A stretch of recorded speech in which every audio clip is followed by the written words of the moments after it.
Minterton has grown to love the island, but the island is about to remind him that it does not owe him safety. And something under the water already knows his name. Let's dive into chapter 2, called Riptide.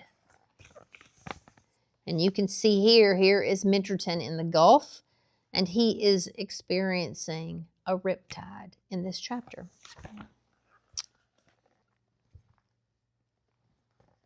There was one thing Mint hated more than anything he could recall, and that was air you could wear.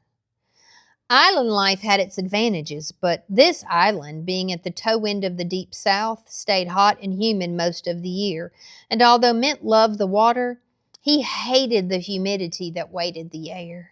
Ugh, this air. I'll be so glad for October to arrive because the heat this summer has been hot enough to steam paint off a buoy, Mint complained, and old Ray just laughed because he knew exactly what Mint was referring to. When Mint first arrived on the island, he was frail and pasty, but over time the salt air and sun helped transform him into an island native on the verge of becoming a young man. Being a natural at swimming, the lad looked like he was sun-kissed and island-made. Skin, a rich bronze color, and hair, a mix of driftwood brown with lighter tips at the ends, complemented his eyes that were the color of deep emeralds with tiny red flakes through the middle. "My chores are done. Can I go swimming while you visit with Harrison, please? There's a sandbar out beyond the swell, and I wanted to look for sand dollars," Mint asked, as Bertle caught his eye perched out on the dock witnessing their world. "If I didn't know better, I'd think you had invisible fins, because I've never known a boy to take to swimming as well as you. Go ahead and head in, but stay on that sandbar because the Gulf seems a little miffed today," old Ray replied. 4 years ago, as a brave and wayward 9-year-old, Mint came to live on the tiny lighthouse island with old Ray. But today, their life was very different. Never having experienced island life made the adjustment challenging for Mint, but he managed. One thing that he had stopped questioning was his awareness that this was one unusual island and that Bird was as strange as they come. "Hi, Bertle. Fancy a swim?" Mint asked as he watched its mechanical-like feathers reflect the sun. "Looks like the heat has curled your feathers, too," Mint laughed. Tweeting wildly and dancing a jig, Bertle's wispy hair strands wiggled. "I swear your wings remind me of sideways helicopters, you know. But I know better," Mint said, smiling as he ran for the water. He kept remembering the story old Ray told him about Bertle, and how he had eaten one too many pieces of plastic when foraging for food and ultimately grew mechanical wings.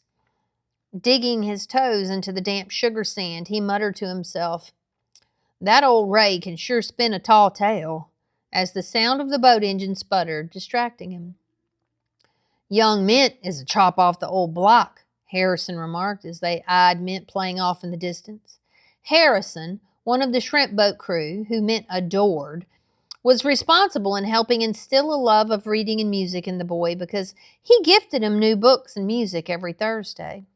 "Yep, I wasn't sure if he would adjust well enough, but he proved me wrong. Young Mint must definitely have salt water and stardust running in those veins of his. Probably sea green at that," old Ray replied as they watched him eyeing the waves from the sandbar. Wading along, Mint discovered a mother load of sand dollars. In his heart, he always felt that he must have come from a pirate or two because he loved discovering sea treasures. Sea glass was a huge score, and he kept a keen eye out for it as it was hard to come by. Scooping up his finds, he crawled up on the shore and began to make a pile beyond the reach of the waves, then quickly headed back in. Feeling the water picking up energy, he looked toward the shore to put his eyes on old Ray for good measure, then dove back in. "Some of these waves feel washtub ready. A bit rougher than I thought. If I tie my dive before the crest, I can sneak under and miss the toe," Mint said to himself, as if convincing him that the danger was low enough to ignore. That one was a doozy, but gosh, these are getting harder as they go. Getting hit by one was fun at first, but now they're making it way too hard, Mint thought.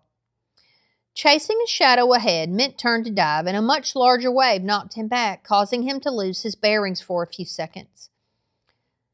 That wave wasn't normal. It was giant strong, Mint said, and turned toward the shore in a panic. Attempting to right himself underwater and come back up for air, another wave crashed over him, and back under he went. When he was able to surface, he took a big gulp and realized he was being pulled out way too fast. It's a rip current. Don't panic. Remember what old Ray said about rip currents, swim parallel to the shore. He kept reminding himself, but he had never experienced one, and he thought he'd be able to swim out of it. Not only was he wrong, but he was in serious danger. Waves grew larger, and as Mint tried his best to swim, his lungs filled with water, exhaustion setting in. With one last attempt, he tried to signal for help, but a rogue wave knocked him over, and under he went. Minterton was drowning. "Do you see Mint, Harrison? I can't spot him," old Ray asked, realizing he was nowhere to be seen. Without even answering, Harrison bolted toward the shore in the direction of Bertle, who was screeching wildly with old Ray close behind.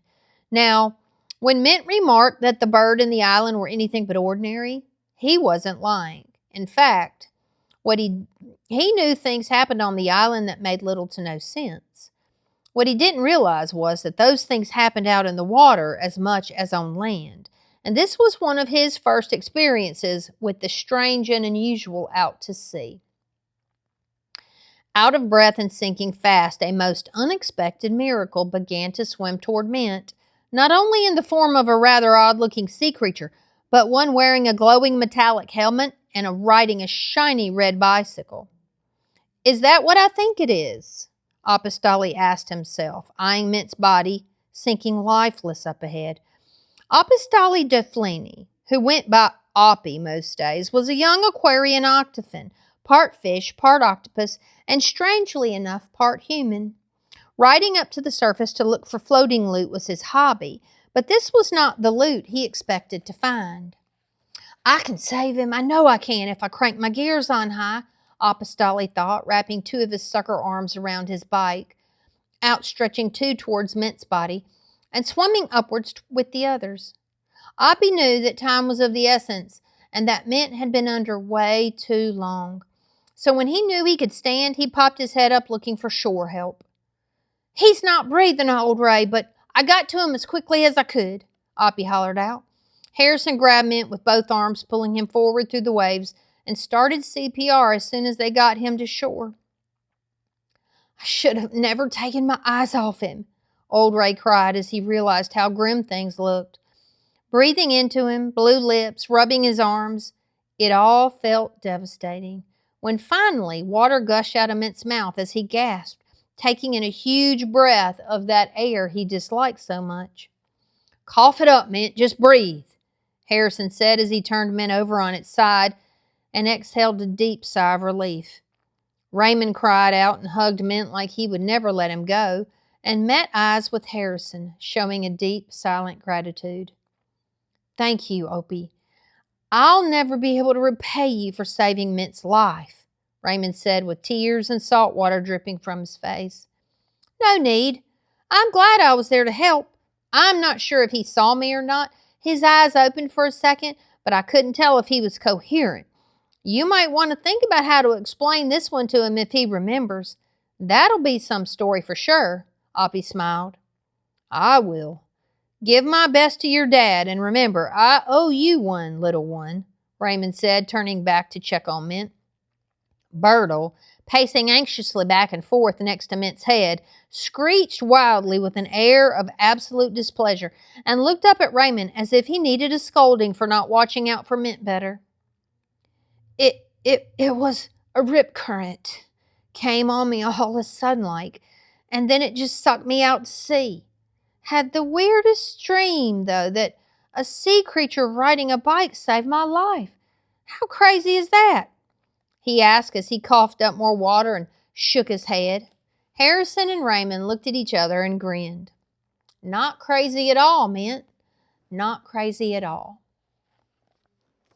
Chapter 2, Penwondertive, Rip Tide.